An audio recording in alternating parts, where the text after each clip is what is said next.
Alright, so this is your overview of the quant section. Total 200 mark का paper है. The best part is maths is only 15 questions. There is no maths. Fine. So जो लोग non engineer है, specially दो जो are weak in maths, उनके लिए tension नहीं है बिकॉज मैथ्स है ही नहीं. Fine. If you are taking CAT, SNAP, XAT, other exams, तो we are only going to study maths till December. ठीक है, दिसंबर स्नैप के एग्जाम तक वी विल स्टडी मैथ्स. उसके बाद मैथ्स छोड़ दो. ठीक है, there is no maths required. The logic will become more important. Fine. So maths DI DS, DI का 20 क्वेश्चन, डेटा सफिशिएंसी का 10 क्वेश्चन. ठीक है, this total around 45-50 marks is going to be maths and DI combined. Fine. So काफ़ी लोग बोलते हैं कि CET में इस बार पैटर्न चेंज होगा, मैथ्स के ज़्यादा क्वेश्चन आएंगे. मैथ्स के क्वेश्चन ज़्यादा. If I combine DS and maths, it's 50 marks. It's already good. Fine. If I talk about CMAT also, 25% of the paper is DI and maths. तो same चीज़ यहाँ पे है.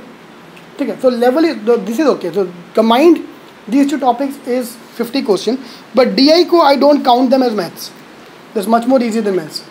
Fine. So 50 marks this thing. Verbal का 50 marks, in which 10 mark का RC and remaining 40 marks का other English का things. ठीक है, now come the last part. Remaining 100 marks is only for the logic.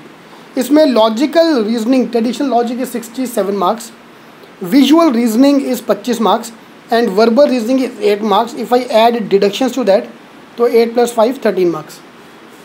Fine. So these are your areas for CET point of view. Fine. CAT में क्या है कि you have to clear the cut off. CAT हो गया, नरसिम्हा हो जाए, एक बार cut off पार हो जाओ, you can get a interview call and we can score well. Fine. For CET is all about marks. You only have to get a rank. Fine. और rank लाने के लिए आपको वो टॉपिक करना पड़ेगा जो बाकी छोड़ने वाले थे. तो अपने दोस्त को फ़ोन करो, तो क्या छोड़ने वाली है, तो जो छोड़ के जाएगी वो तुम पढ़ के जाओ. ठीक है. So that I can tell you today only. These are the 2 areas जो पब्लिक छोड़ के जाता है. ठीक है. तो if I add deduction to this, तो 13 marks this thing and this. So total around 40 mark का पेपर जो किसी को नहीं आता. ठीक है. Most of the coaching classes will recommend कि टॉपिक छोड़ दो. ठीक है. Almost every coaching class will take 1 or 2 workshop on these 2 areas, but I am going to take 30 workshops on visual reasoning. ठीक है. It's required. It's that important topic. Fine. Plus I am going to publish a book this year. मैं हर साल बोलता हूँ लेकिन हो नहीं पाता 2 साल से, लेकिन I am trying to publish this year, which is only talking about visual reasoning का 200 पेज. फाइन. इसका एक बाइबल बुक है, उसका नाम है RS अग्रवाल. फाइन. आप किसे बात करो CET कहाँ से पढ़ूँ भैया, RS अग्रवाल ले लो, तुम्हारी CET निकल जाएगा. ठीक है. The problem of this book is it's a Bible. That's a problem as well. For example, if I tell you how to study vocab, कि भाई एक किताब आती है उसका नाम है डिक्शनरी, वो उठा लो और पढ़ना शुरू कर दो. कितना पढ़ लोगे यार, you can not study from a dictionary.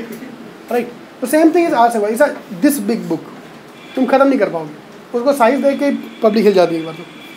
ठीक है.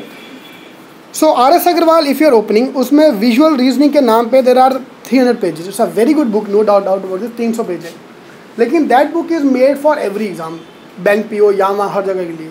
If I talk about only CET का लेवल, 300 में से सिर्फ 60 पेज काम किए. फाइन. तो even if you still want to follow RS Agarwal, तो just give me a call, I will tell you what are the important pages to do. बाकी किताब तुम्हारे लिए बेकार है. ठीक है. With due respect to RS Agarwal, not saying anything about him, but I am just talking about कि उसका काफ़ी तुम्हारे काम का CET पॉइंट ऑफ व्यू से that's not a Bible any more. ठीक है. तो if you are following CET का बुक्स, आपके बाद ऑरेंज बुक्स आएगा. Orange books are the basic books and blue books advance books. Fine. So these 2 set of books are more than sufficient for CET. चलेगा. That is more than enough for you. ठीक है.